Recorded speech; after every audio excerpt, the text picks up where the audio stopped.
everyone, welcome back to the podcast. If you've been listening to this show at all, you should know three things by now. One, I like food and cooking. Two, I like television. And three, I'm a big nerd. So today's show, we're going to hit the trifecta of my interests. We're going to talk about food and nerdiness about food. Today, we're going to talk to a senior editor at Cooks Illustrated, cast member of America's Test Kitchen, and host of the YouTube show Techniquely. It's Lan Lam. Hey, Lan, welcome to the show. Hi, Curtis. It's great to be here. And we should say, I often say in my head, I think I have some of the nicest guests on the internet. And today we proved it because I was an hour late to my own show.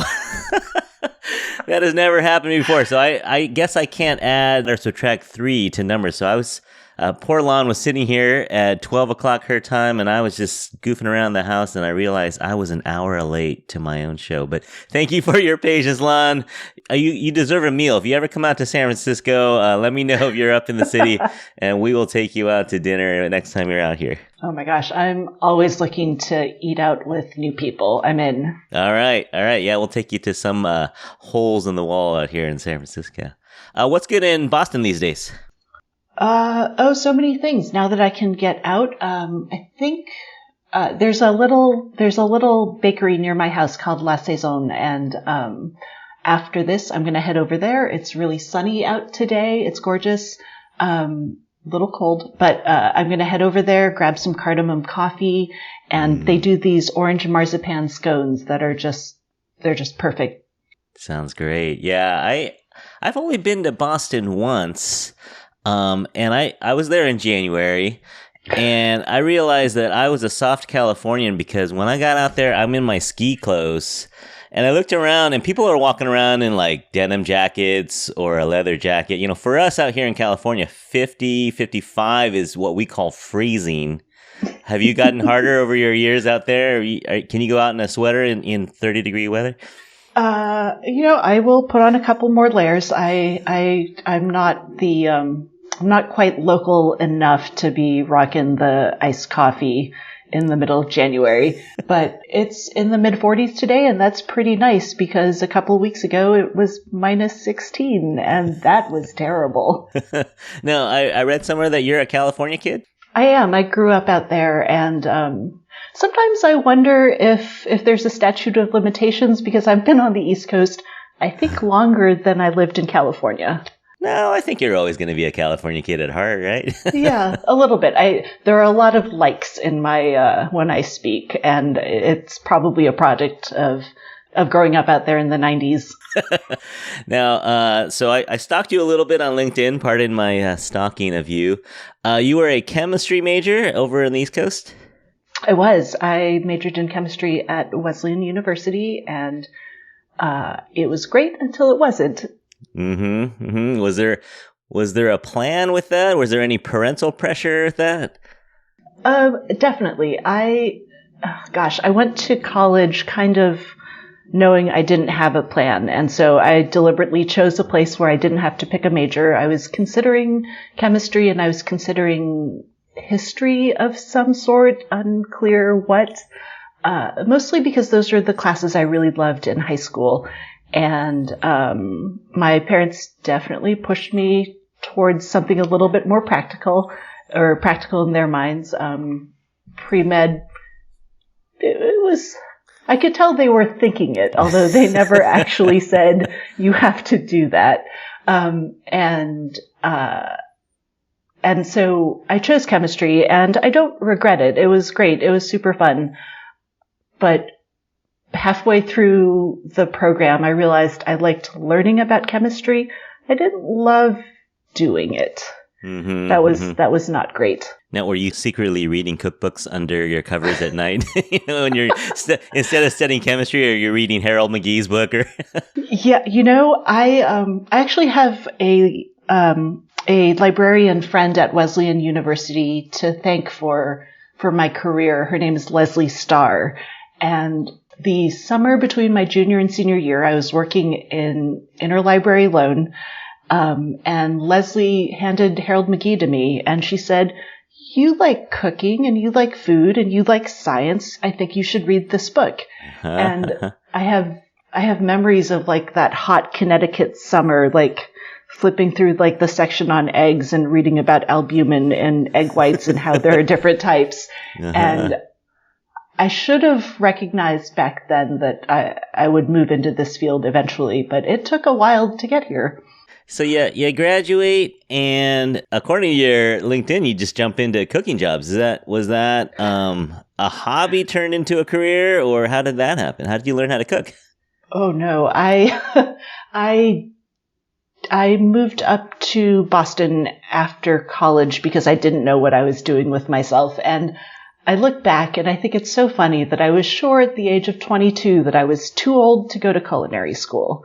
It was too late. Yeah, you're so old. Yeah. Right, exactly. But you know, I was privileged enough to have my parents help pay for college, and so the idea of asking them to foot the bill for more schooling in an area that I was sure they would not approve of didn't quite sit right with me. And so I was kind of just up in Boston hanging with friends, trying to figure out what I could do since I knew it wouldn't be chemistry. And eventually one of my friends said, "Hey, my mom's college roommate owns a restaurant in Cambridge. Why don't you just go talk to her?" And so her mother set up this interview, and I met Mary Catherine Diebel, who owned Upstairs on the Square. It's not a restaurant that's around anymore, but she was super kind, super thoughtful, offered to introduce me to her chefs. There were 2 restaurants in that building, and both restaurants were helmed by women.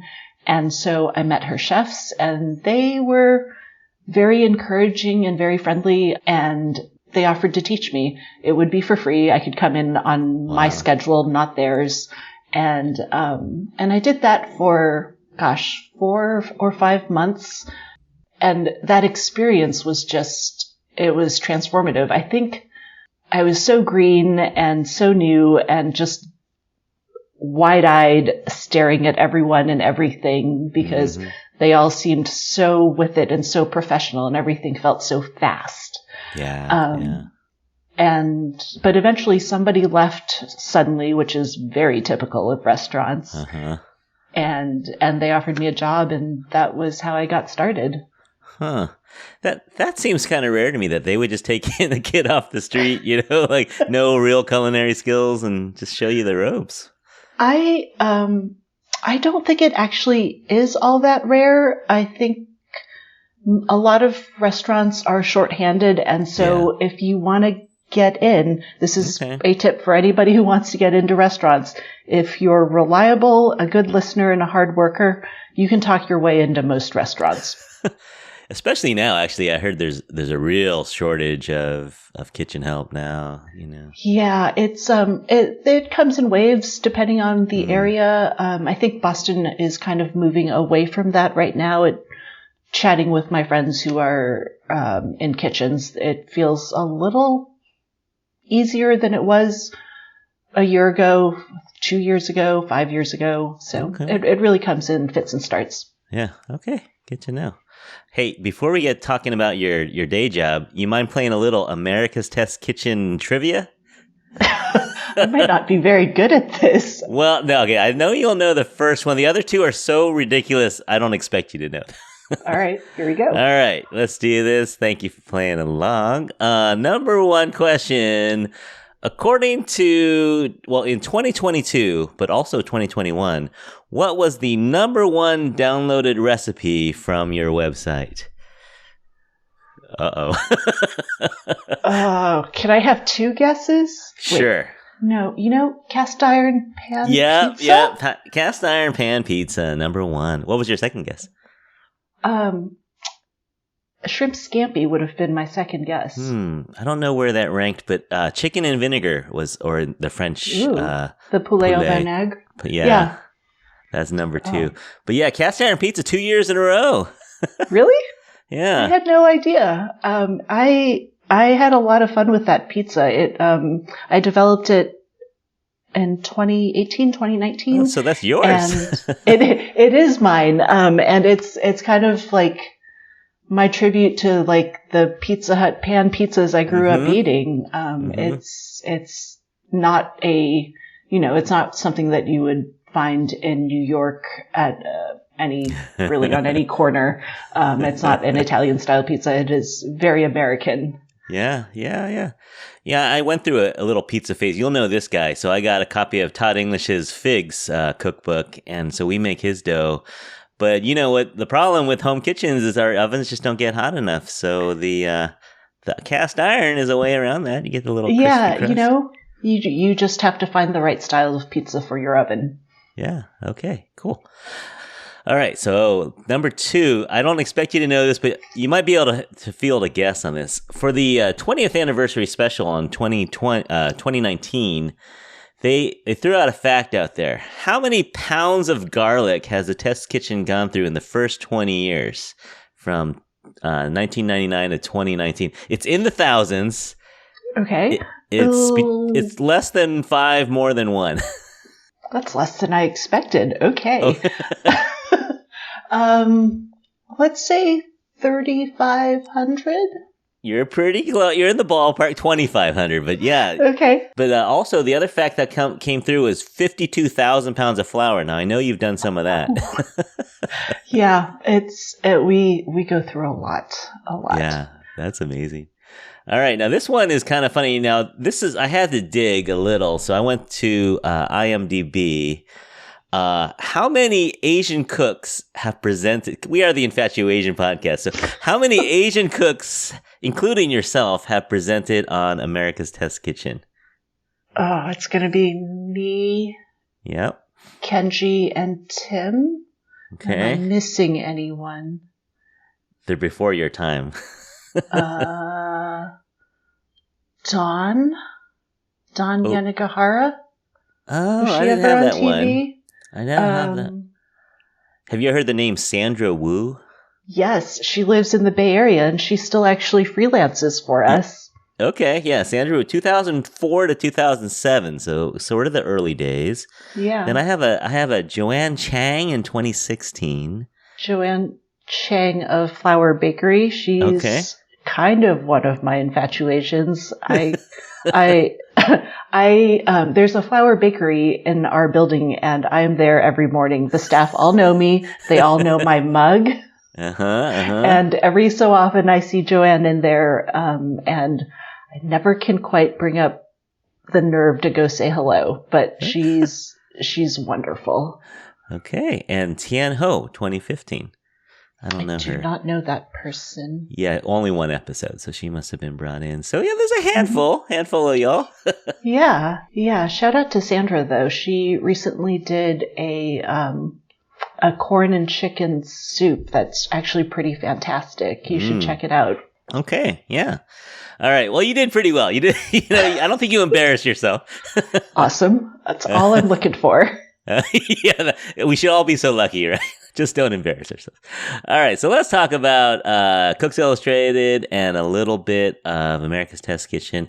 You know, my mom, she's not still a subscriber, but we used to have copies of Cooks Illustrated around the house, and my mom would get also Bon Appetit and Gourmet Magazine, but she would keep the Cooks Illustrated because of the covers. They're so beautiful. The paper is not that glossy, mass-produced paper, but it's a high quality, a nice feel to it, a little thicker to hold up to the stains and the drips you get in the kitchen. Yeah, but huge fan of Cooks Illustrated. Were you did you grow up watching or reading Cooks Illustrated or TK? I feel bad confessing this, but I didn't really know what Cooks Illustrated was when I applied for the job. I guess that's not totally fair. Back when I was working at Troquet, my friend Wayne, he was a baker there. He said, "You've got to check out this magazine. They bring all this science to cooking. I think you'd love it." Mm-hmm. And he bought a copy for me that I devoured. But back then, I was keeping line cook hours, which meant you were just working 60, 70, 80 hours a week. And when you weren't working, you were either out with people or asleep. That was pretty much my life. And I never quite pursued educating myself. I spent a lot of time perusing cookbooks for inspiration, but I wasn't reading them to learn how to do anything. I think, sadly, I feel like I assumed that anything worth learning I would learn in the restaurant. And it's interesting to look back on that time in my career, and I feel like I'm so lucky that that I landed this job. I just feel really lucky. Yeah, definitely seems like a good fit for you. So for those of us, cable cutters out there, I only had cooking shows on PBS, and yeah, it's one of my favorites. If audience out there, if you haven't watched it, out here in the West Coast, KQED on Saturday mornings, something around 11 o'clock, 10, 11 o'clock in the morning on Saturdays, you can watch America's Test Kitchen, or you can always get it on YouTube or online and get some episodes. But you've been there for about 12 years. What different roles have you had at the magazine and the show? I guess my entire 12 years there, I've spent a good chunk of it in the kitchen developing recipes. And one of the things I love about that is that I haven't been pigeonholed. I bake, I work on cuisines from across the world and learn a lot. I get to apply science in some cases. Other times I'm just looking for a fast and easy meal because that's what often our readers want. And so that's been fun. But putting a magazine together involves a lot more work than just, writing a recipe and writing a story. And as I was able to get through recipe development more quickly, I got to work on other aspects. For the longest time, I was working on photo shoots. All of the food that you see in the magazine, on the show, it's all real food made by us. Sometimes we'll have professional stylists come in. Usually it's for, something where there's a setting and a scene to it. But if you're flipping through an issue of Cooks Illustrated, you'll often see food that's just on a white background, food that's just on a plain plate. And there we're trying to teach something. We're trying to help you learn how to do a thing or learn why we're asking you to do something that seems kind of obnoxious. And all of that food, that's just made by the test cooks. And so working photo shoots has been a ton of fun.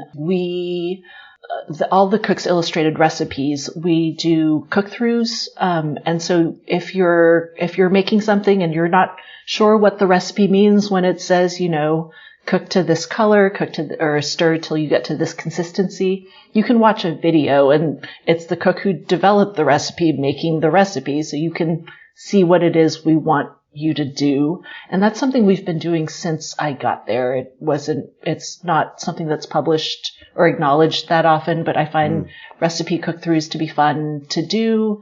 I had to learn how to do voiceovers. If you listen to early recipes, not that they're not wooden now because I'm still reading a recipe, but if you go through something from like 2011, it's pretty rough. It's pretty dry, pretty boring. And so that's been fun. In the last 6-7 years, I've gotten to dabble with TV, and that's been super weird, but also fun. It's just a whole different way to look at telling stories about food, looking at how to cook and how to teach. It's been fascinating. Yeah. Very cool.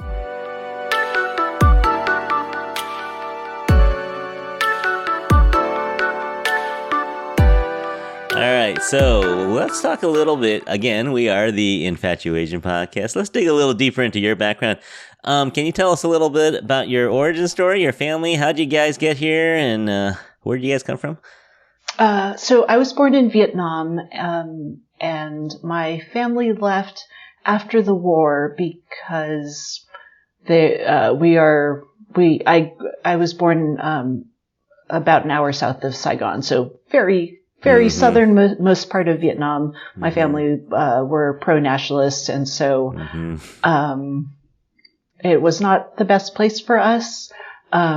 We left on do you remember footage of like people on boats from the 80s? Yeah. We left on one of those, and we spent, I think this is such I should preface this by, these are family tales told by people who tell stories very well, and I'm never quite sure which parts are true and which parts are embellished. Okay. But that being said, my grandmother told stories about how we got on the boat when I was 40 days old, and wow.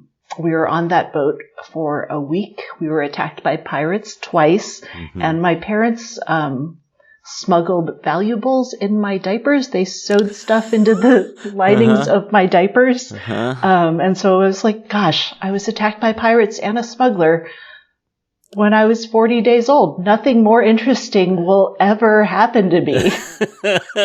You peaked early. Yeah. I really, truly did. But we eventually got to a refugee camp in Indonesia. I'm not exactly sure where, but we were there for, maybe 9 or 10 months before we were adopted by this church in Palo Alto. And they brought us to the States, set us up with a place to live, got my parents a used car, helped them find jobs and learn English, got me into schools when I got old enough. And so that's kind of how I got to the States and how my family got here. Now, do you have some Chinese ethnic roots as well? Yeah, some of my grandparents are Chinese, but I was born in Vietnam. Okay. And, do you speak Chu Chow? I recognize like 5 words. I'm told that was the first language I spoke, but what I remember is speaking Vietnamese and trying to learn English. And I remember maybe it was, I think, kindergarten, where I was so quiet. I think 1, because I didn't really speak English, but 2, because I was an especially introverted child. The teachers thought I had some sort of learning disability. And so I was tested to make sure that I was in the right class. And it was a concern for my parents, definitely. But I think it all worked out. And look at you now. You're on television speaking to millions of people. Yeah, what a weird. Yeah. A little preview for my audience out there. Have you watched the movie Donut King, the documentary? I have not, no. Fascinating show, but we're going to talk to the Donut Princess. She's his niece, and she's Cambodian, and her book, she wrote a book, and the stories coming out of Southeast Asia in the 70s and 80s makes you realize how soft American born kids are. You were tough because you were 40 days old and you survived, and you made it through. I didn't do anything. Let's be clear. Can you even imagine, I have kids and, we wouldn't even go to Napa without, a suitcase full of stuff, and just, moving half our house just to go on a quick little trip. But can you imagine leaving everything, carrying everything you own and a child? I just can't imagine. I just traveling to a place where I don't speak English, I get so nervous and I'm reading up on common phrases I should know, etiquette, and, the idea of moving somewhere, just knowing that my entire life would start over I'm so impressed by what my family has accomplished. It's pretty amazing. It is. Yeah. And I said this before, it's not an uncommon story, but it's still impressive, for as many times as I hear that story, I am still amazed that it gets done, that people do this. Yeah. Yeah. And that it's still happening now, and how hard it continues to be. It's really something. Yeah. Yeah. Does your family history, I've seen you cook some Asian dishes on the show. Does your family history affect your job on more than just cooking those recipes? Yeah, it's funny. One of the challenges of working at America's Test Kitchen is we have a lot of test cooks who have developed a lot of recipes over the years. And so coming back and doing every year for the November-December issue, we do a turkey. magazine's been around for a long time, and finding new ways to do turkey is hard. When you think about other recipes that are also really core to the American culinary canon, I think it can be hard for Americans to approach those with fresh eyes. I don't have that problem because I didn't grow up with any of this. And so a recipe I had a ton of success with was baked potatoes. I didn't grow up with baked potatoes. I think before work assigned that recipe to me, I'd maybe made them once at work, maybe for staff meal, and was like, okay, it's a potato. Cool. I don't know. Initially, I was super nervous when they assigned that recipe to me because my assumption was, you put it in the oven, poke some holes in it. What else is there to know?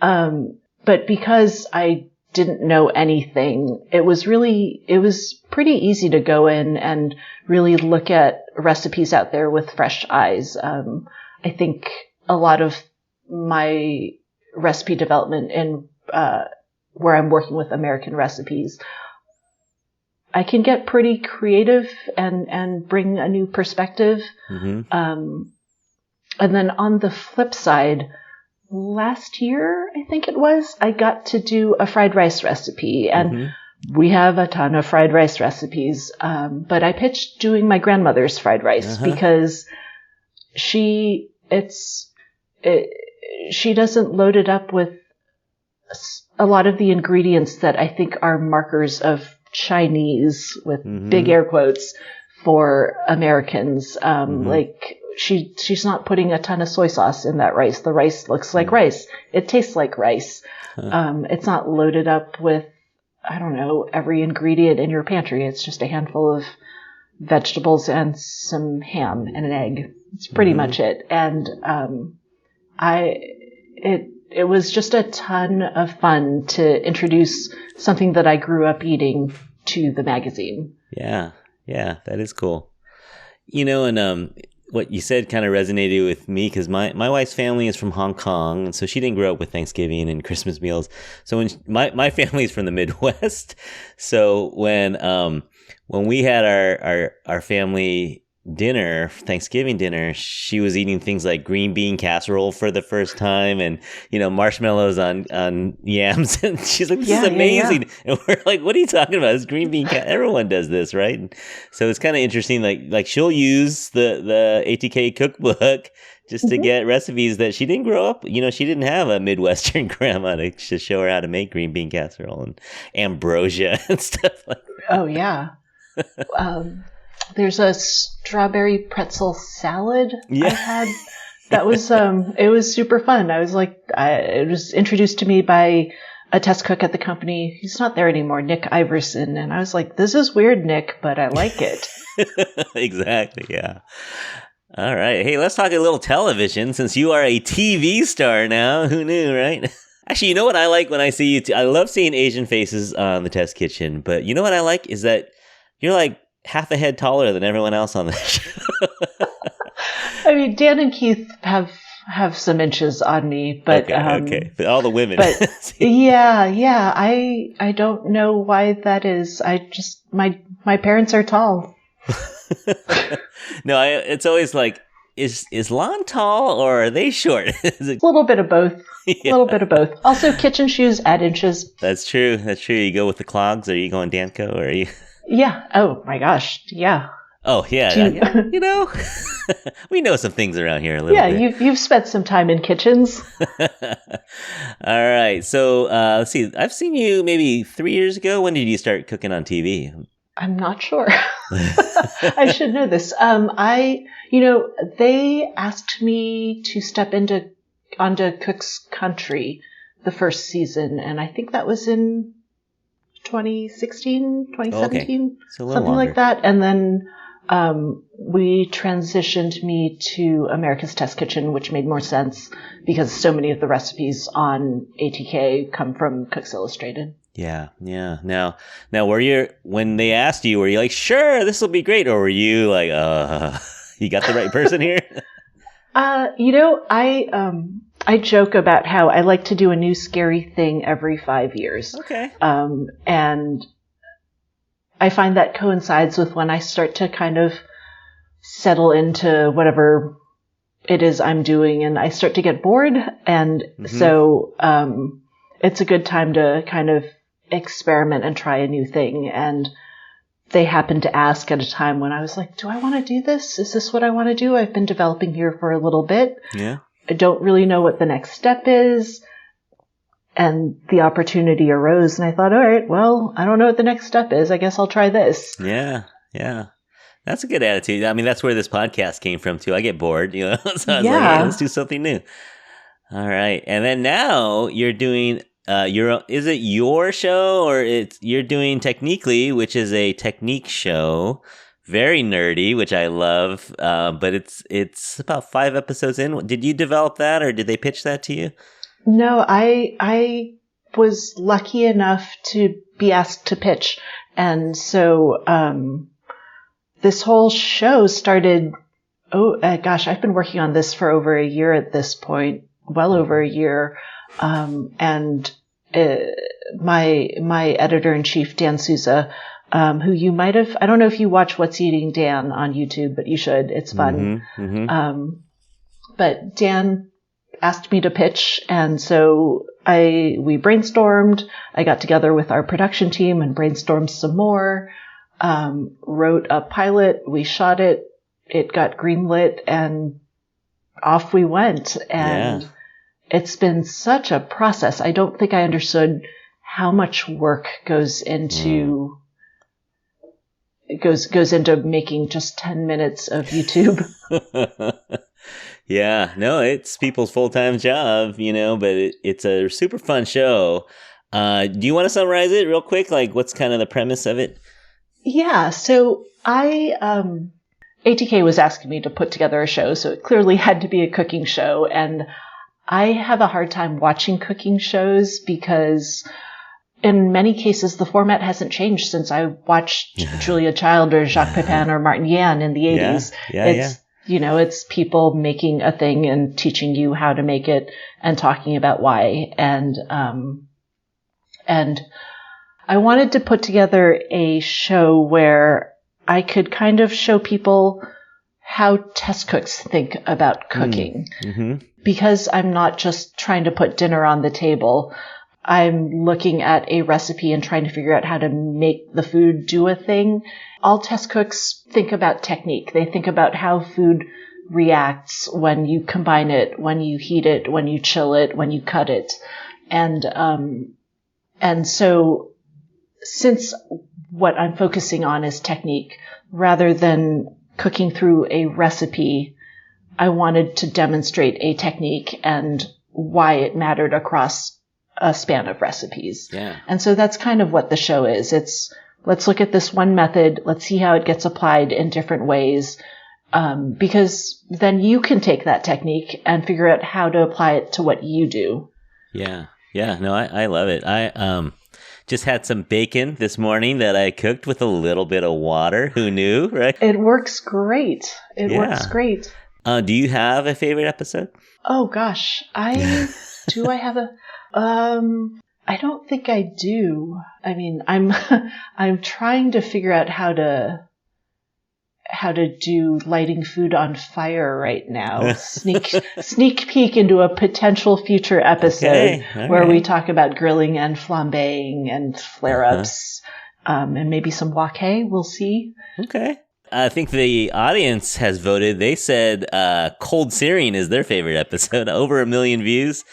I'm shocked at how well that does, and I hope it continues to do well, because I think people should understand that they have options, and you know, there isn't just one way to do anything. Mm-hmm. It's kind of nice to see what all the different methods are and choose one that works for, you know, your space, your time constraints, the meat you're actually cooking. The cut, exactly.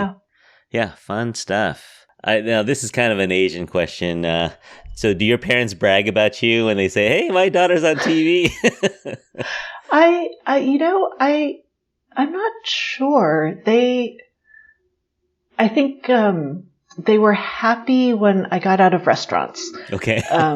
Because I could come home and visit more than for 3-4 days right around Christmas. Yeah. And I think they're a little surprised that it's all still working and that, I can support myself on this career. Yeah.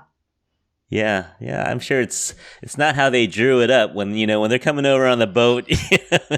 They're like, "Oh, someday my daughter will be on TV cooking." Right. I mean, growing up, one of the things they said was, "We want you to earn a living with your brain, not your hands." And I totally get that because, our first 10 years here, they were earning a living with their hands, and it was hard. I think they felt some of the work was demeaning. I'm not sure I agree. I think it is honest work. Yeah. But they definitely did not want it for their children. Absolutely. And I think I've managed to thread the needle where I get to use both. I'm using both hands and brain. Hands and brain. Yeah. My family again can relate to that. My father-in-law was a waiter for several decades, and when my wife wanted to get a job at Chevy's or Chili's, he wouldn't let her be a waitress. And he said, "No, you can do anything except for that. I'm not going to let you do that." So, that's I mean, on the one hand, I get it. On the other hand, experienced waitstaff are gems. Yeah. It's not something anyone really goes into anymore. There are so very few folks who understand hospitality from that point. Good service in hospitality is hard to learn. It's a skill, and it's sad to me that it's not valued as a skill. Yeah, and I waited on tables in college, and if anything, it's giving me compassion, when I go to a restaurant. I'm a better tipper, and I understand when you see one person having, 10 tables, you're like, okay, I can wait a little longer for my water. Yeah, I spent 2 months working front of the house and promptly scooted right back into the kitchen. Back of the house is where to be, yeah.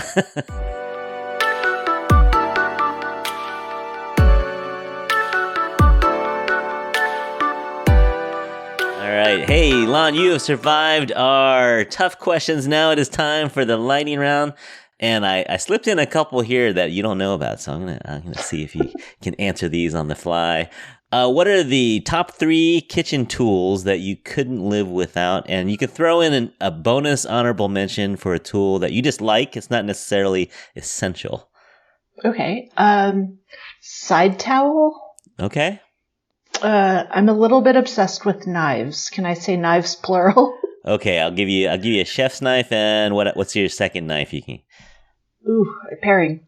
Okay, chef and a paring. If I could only have 2, chef and a paring. Okay, and you get one more tool. Ooh, one more tool. Ooh, solid cutting board? Yeah, okay.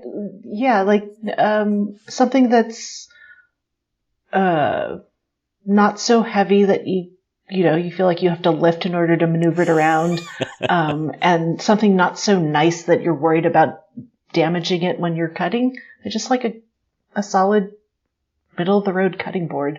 You go wood, You go bamboo, plastic? What are you doing? I've got plastic right now because they're just easier to clean and maneuver. Yeah. But if I had more space and could, had more counter space, I think I would go with a wood butcher block. Yeah. All right. And one fun tool that you like? But oyster knife. Okay.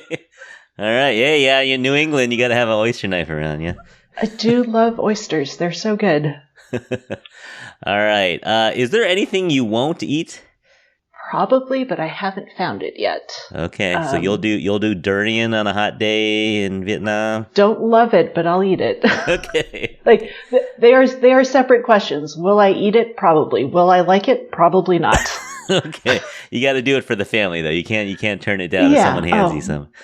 My mom loves durian, and so if my mom is handing me durian, I'm going to eat it. Okay. All right. Do you have now, not including Tokyo, because we all know Japanese 7-Elevens are amazing, but do you have a 7-Eleven guilty pleasure, a gas station, convenience store guilty pleasure that you'll get? Oh, gosh. A lot of the candy bars, but let's see, specificity. I don't feel guilty about eating candy bars. I guess that's what I'm realizing. Yeah. I got it. Instant ramen. I think bad ramen is still good ramen. So, yeah. I'm with you on that one. I think, especially if you're ever in Asia, the varieties they have over there.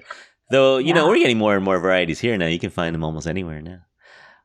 Do you have a chef that you'd love to cook with? I would love to cook. I got to interview Martin Yan a couple years ago, and I don't even need to cook with him. I would just love to be in the kitchen as he cooked. I would like to be able to ask questions and to stop him and have him explain things to me. And I'd like to be able to hear and smell whatever he was doing. I can see things, I can hear things when he cooks on TV. Mm-hmm. I want to eat it, but I want to be there for the process. Yeah. Because you can learn so much just smelling what's happening and getting to ask questions. Yeah. Yeah. For Asian American chefs out, he's the godfather. Yeah. He's the television chefs, especially. Yeah. Yeah. Do you have any favorite fictional books about food, restaurants, cooking, or movies?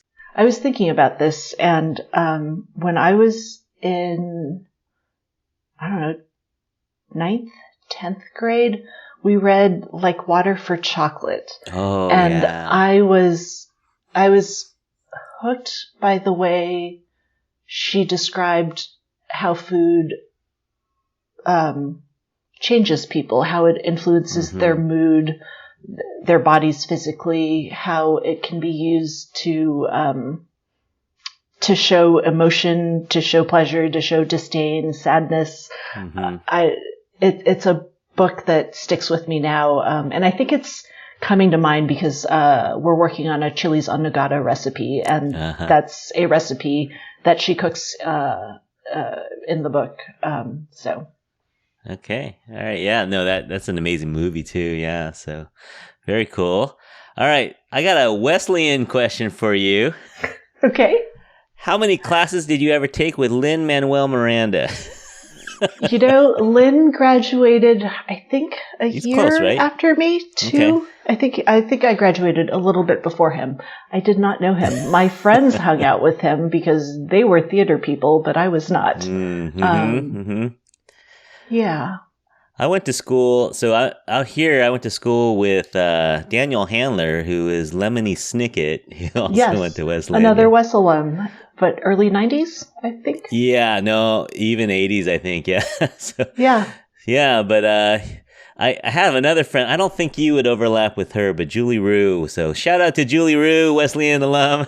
What do you call someone from Wesleyan? What did you just call them? A Wes alum? A Wes alum? What? We had a mascot. Cardinals? I can't remember. That's okay. Terrible. Okay. What did I want to say here? Oh, I think I know one that I would like, but what is your favorite perk from working at America's Test Kitchen Cooks Illustrated? The take-home fridge. I was going to say that. Yeah. It's great. For those of you who don't know, we have this one refrigerator that we call the take-home fridge. After test cooks make whatever it is they're making, and everyone is done tasting, and then everyone is done snacking, the food gets packed up and it gets placed in the take-home fridge. At the end of the week, after you're done testing, any groceries that you haven't used, that also goes in the take-home fridge. And so everyone in the company shops from the take-home. And I have become very good at repurposing whatever I find in there and turning it into dinner. It's really saved me on my grocery bill quite a bit. That's very cool. Yeah, no, I poked around the jobs on the website, and they listed some of the perks. I also think, see, I'm a gadget person, so I would love, the little extra gadgets they have laying around for the testings. That is, I'd forgotten about the giveaway because it's been a while, but it's one other thing we do for those who are unfamiliar is we review kitchenware, and the company buys everything so that unbiased. We're not getting anything for free. And after the reviews team tests all 10, cutting boards, they'll hold on to them, and we'll for maybe 3 years, we want to make sure that if we're going to run that testing on TV, we have all the equipment available. If something comes up a year in and we have to retest, we can. But eventually, we're done with it. And so once a year, the reviews team will pull out all of the stuff they tested 3 years ago, and it goes into the giveaway. And there's a lottery. Everyone in the company is in the lottery. You get put into a little 15-minute slot. And when your time comes up, you roll into this giant room, take whatever you want. Within the 15 minutes you have, there's a system. You can get, I think it's 1 large item, 2 medium items, or 3 small items. And once we go through, usually you go through twice. There's a free-for-all where everyone just descends and grabs whatever is left. And it's a ton of fun. I've really, I've kitted out my kitchen with giveaway things over the last 12 years. It's been pretty great. Yeah, but you got to think small, right? You got to think you're not bringing home the big stuff. No, that is exactly it. Because if you're in the first group, you can walk away with something amazing. But most people get distracted by some of the big ticket items, and they're like, bread machine, that looks awesome. I want to have fresh bread every day. And they take that, and then it gets moved to their garage or attic or basement. I always go for the small stuff. It always gets used, and it's easier to get home. It's just I think the big ticket items, unless you're sure you're going to use it a lot, are kind of a distraction. Good to know. That sounds like fun. That would be, those 2 things I think stood out for me as the perks of working there. All right. Now I'm going to give you a choice of 2 items, and you have to choose one, and the other one you can't use for a year. Okay. Okay. So this might hurt your soul a little bit. All right. You want to start big, or you want to start small? Start small. Okay. Hot sauce or soy sauce? Now, you can't use the other one for a whole year, so you got to think wisely here. I would keep the soy sauce because there are other ways to add spice. Can I make my own hot sauce? No, I know how to make hot sauce. I knew you were going to say that. But there's chilies out there. Use fresh chilies, yeah. I can work around that one. All right. Here's one. I think this might be hard. So this is the age-old question, not which came first, but would you take a chicken or would you take eggs? Eggs. Yeah. I saw you on Ask the Test Kitchen. I thought you might say eggs. Yeah, I've always thought that eggs are the reason I could never be vegan. I could give up meat. I could give up dairy. I could give up honey. I don't think I could give up eggs. Yeah. They're just so great. They're so useful, and they're so tasty. Yeah. My daughter and I just watched your egg kimchi avocado egg sandwich this morning. We loved watching. You should try those sandwiches. There's that little baked egg souffle inspired by Joanne Chang's breakfast sandwich. Okay. Is amazing. Okay. It's really good. Yeah. You can do anything with it. And that one's on YouTube, so you guys can go watch that one. All right, this last one, surf or turf? All of seafood or all of land animals? Oh, I'll keep seafood. Okay. I can. Bacon would be hard, but I could do it, especially if it's just for a year. Yeah. All the other stuff. It's funny. Over time, I've moved not towards. I'm not vegetarian, and I don't think I ever will be. But I eat very little meat these days, except when work says you have to eat that now. With bacon being the exception. I mean, I like it. No one eats pounds and pounds of it. Yeah, I don't. It's funny. I don't actually buy meat. I think it's just I get enough at work, and so it's not too bad. Wait, do you want? I think you should play this game. I have a question for you. Oh, yeah, sure. Fair game.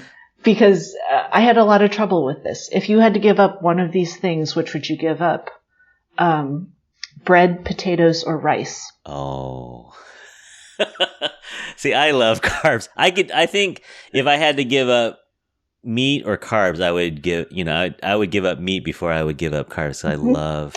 But that is not the question, Curtis. All right, you know what? Bread, potatoes, or rice? I got to stay on brand. With my podcast. So I'm going to say I could give up. So is rice, bread, and what was the third one? Potatoes? Oh, yeah. Man. I only have to give up one? You get to keep two. Yeah, I can keep two. Okay, so I'll give up bread. I'll go potatoes and rice. No, rice would be the last to go. Of those three, rice would be the last, yeah. No, I love, my dad is diabetic, type 2 diabetes. And so he had to give up a lot of carbs. And yeah, it was tough. It was tough. Yeah. And he loves meat. But he's the Midwest guy. So the meat and potatoes is the big part of it. Yeah. Yeah, absolutely. Yeah. So these are hard. They're kind of fun, right? They're kind of hard. Yeah. You want to try an ethnic one? Sure. All right. See, I don't know if this would be hard for you. Sushi or dim sum? Oh no, that's hard. Is it? Ooh. For a year though? A year. Gosh, I guess I didn't have dim sum for a good chunk of the pandemic, but I really missed it. There's some good frozen ones now too. There's some really good frozen ones. And I can't make it, is what you're saying. No, it's off the menu, too. I think this was the one that stumps me. Okay. I would give up sushi. It's only a year. Dim sum's so broad. I don't know that I can give up all of that. Yeah. Yeah, no, that's a tough one, too. Yeah, all right. So you did pretty well. I think you survived that round as well. And we like to end our show by asking our guests to choose an infatuation. An infatuation is anyone in the Asian community, living or deceased, that has inspired you. So Lan Lam, who is your infatuation? There is this woman named Jenny Dorsey, who I think everyone should follow. She is a chef, an activist. She's writing a book, getting a graduate degree at Harvard, and also cooking. Okay. And I don't know how. Oh, and she runs a nonprofit that brings attention to the underprivileged, the underserved within the food community called Studio Atao. And I was lucky enough to have ice cream with her a couple weeks ago, maybe it's a month ago. And I'm so impressed by her positivity, her thoughtfulness, how smart she is, and the fact that she's so brave. She'll call people out, and she does it kindly, and we all have so much to learn from Jenny. So everyone go find Jenny Dorsey and follow her. Amazing. Okay, so she's Boston based. Is she East Coast? No, she lives in, I think, LA, but for now she's in Cambridge while she's working on this degree. Okay, yeah. So another Californian for you. Yeah. Okay, another transplant. You gotta look up. So Jenny Dorsey, is that what you said? Yes. Okay. Jenny Dorsey. Good. I love it when I get someone I don't know. So that's great. Lana, it has been an absolute pleasure. Thank you for waiting for me for an hour on Zooms. I'm so sorry. No worries. This was so much fun. Great. Yeah, no, we love talking food and we love nerding out on it. So everyone out there, Go watch America's Test Kitchen, and you can see Lan cooking online. You can find it on YouTube, or you can go to cooksillustrated.com and find lots and lots and lots of recipes. If you want to follow Lan's Instagram, she is at Lan_cooks on Instagram. And make sure you check out Techniquely as well and learn a new technique. I think all of yours have been things that I did not know before. So kudos to you on that. Great. Yeah. I hope we get to do this fire one and you'll learn some more. Yeah. No, looking forward to it. Hope so too.